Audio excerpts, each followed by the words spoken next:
langsung ahli-ahlinya, baik kronologi ya, dari pertama pemeriksaan sampai pulang ya. Nah, ini didampingi, ini semua dokter yang mendampingi semua dari awal. Silakan dokter Dian duluan ya. Kasih. Baik, mohon izin berikut kami sampaikan kronologis pemeriksaan atau catatan. Ya. Itu udah nyala belum, dok? Kayaknya masih mati, dok. Iya nggak keluar itu. Iya. Mohon izin menyampaikan kronologis dari pasien yang Yunda Pratiwi, usia 28 tahun, datang pertama kali ke Poli Rawat Jalan Kebidanan Kabupaten dan Rumah Sakit Azra pada usia kandungan 6-7 minggu. Dari hasil anamnesis atau riwayat history, Yunda menjalani proses bayi tabung di Klinik Bocah Indonesia oleh Dr. Biluni SPOG, konsultan fertility. Dilakukan embryo-transfer pada tanggal 5 Agustus 2024 dan menghasilkan 2 janin yang hidup. Saat itu datang dengan keluhan keluar refleks darah disertai kram perut, kemudian diberikan obat muat. Namun setelah menjalani beberapa kali pengobatan rawat jalan, kami mengharuskan Yunda dirawat inap karena ancaman keguguran ya. Kemudian saat rawat inap diberikan obat penguat dan obat untuk mengurangi imunitas. Tercatat pada bulan Oktober dan bulan di awal ini bulan Oktober 2 kali. Lalu datang kembali setelah menjalani prosedur riwayat prosedur seklase tingkat rahim. Prosedur ini bertujuan untuk mencegah kelahiran prematur. Jadi serklasenya dilakukan di usia 16 minggu, usia kandungan 16 minggu oleh Dr. Biluni di Klinik Bocah Indonesia. Kemudian Yunda menjalani pemeriksaan antenatal care selanjutnya di Klinik Bocah Indonesia.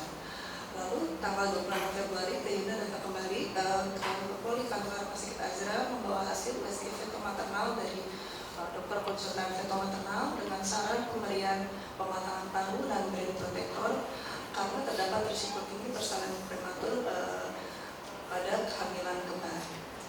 Jadi di rawat inap kami memberikan pematangan paru dan obat brain protector untuk mencegah risiko kerusakan otak pada bayi prematur. Rawat inap pada tanggal 26 Februari, di tanggal 27 Februari pagi-pagi Yunda tiba-tiba mengeluhkan keluaran darah ya, dan disertai kram perut yang makin sering. Lalu di pukul 13.60 siang Yunda mulai keluar air dari jalan lahir ya. Setelah pemeriksaan ditegakkan bahwa itu ada bencana ya. Dari hasil USG pun terkonfirmasi bahwa kekebalannya sangat sedikit. Kemudian kami putuskan untuk pemberian untuk melanjutkan pematangan baru selama 48 jam ditambah dengan antibiotik dan obat untuk mengurangi imunitas.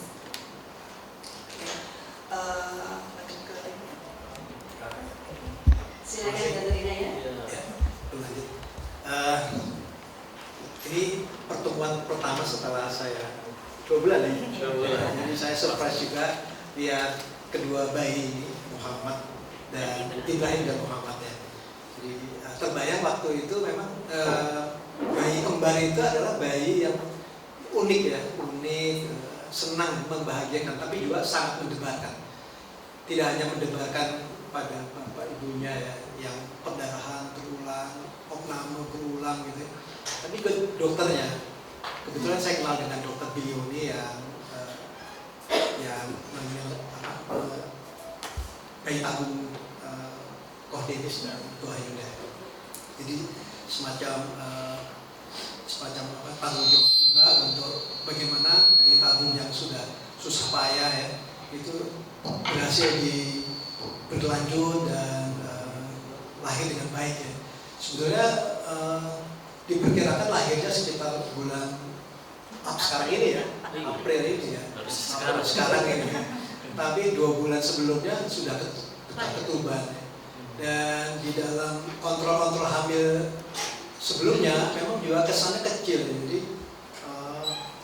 jadi ini memang bermasalah sehingga kita dan dengan ketuban pecah jadi bertambah lagi masalahnya. Kita putuskan untuk dilahirkan segera oleh karena pertama bayinya kecil, air ketubannya juga berkurang banyak, dan kemudian salah satu posisi letak dari bayinya melintang. Jadi kita lahirkan dengan sesar eras tanggal 28. Usia kehamilannya 32 minggu lebih 1 hari. 32 minggu untuk hamil normal itu biasanya 2 kilo, ya, 2 kilo. Ya. Ini lahir 1,6 dan 1,5. 1640, 1580. Ya. Jadi memang kecil, dan begitu lahir maka langsung masuk NICU ya. Saya mengucapkan selamat untuk Kak Denis dan Bu Wahyuda karena kedua bayi sehat selamat ya.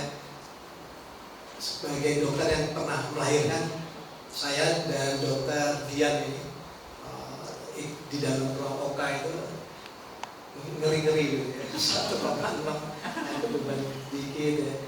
Untung ada dokter-dokter anak ya. Saya juga sebagai dokter ya, kalau sudah bayi keluar itu urusannya dokter anak, dokter Titi, dokter Rita, dan dokter Ferry. Dan selama 1 bulan itu di rumah sakit, kalau ketemu gimana anak-anak stres juga ya. Jadi kalau mereka agak turun stres ya. Dan itu sebabnya ya kita bersyukur tidak ada yang pernah tanya. Jadi dari keluarga merahasiakan ya. Dan itu sangat membantu dokter anak dan kita semua yang di rumah sakit. Dan karena sekarang sudah baik ya,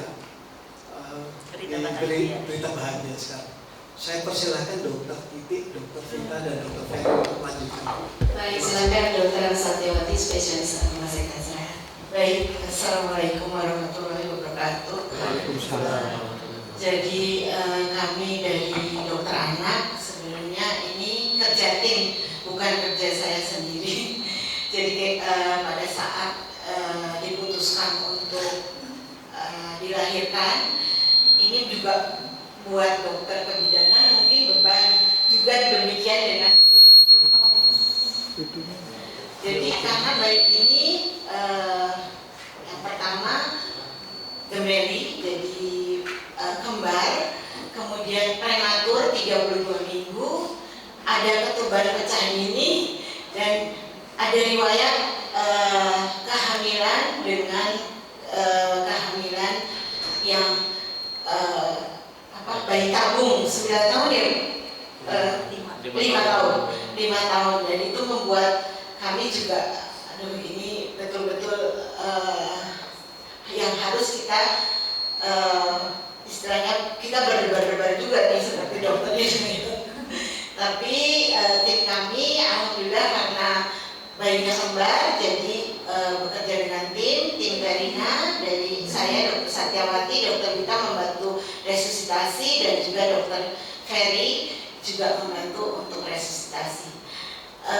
Alhamdulillah bayinya lahir laki-laki, dua-duanya laki-laki dengan berat 1640 ya, 1655 dan 1580, dan dirawat di NICU. Kenapa harus dirawat di NICU? Karena bayi prematur memang kita tidak bisa dirawat di perawatan bayi sehat biasa, jadi memang harus di NICU karena 32 minggu kemudian kembang anak.